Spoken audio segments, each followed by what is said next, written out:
Lako.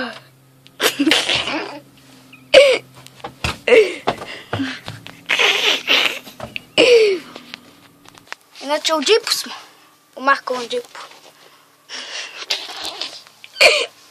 Reci, evo ovdje ima nešto. No.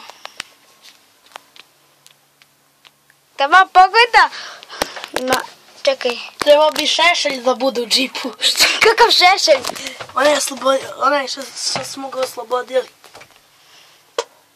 Lepo, on stavio tamo noge, zavalio ih. Pogledaj kako... Pa tako budem zakočio, kad mama zakoči.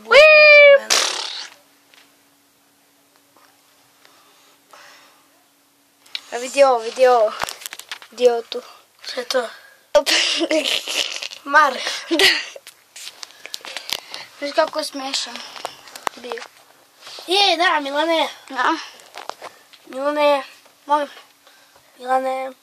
Nisam tu. A javi se tati. A. Molim. Otvorim taj golim jezikom po mudima. Muda su ti u kvaru. Da ti Vip menjačnica. Vip menjačnica. Pogledaj. Tamo, čekaj.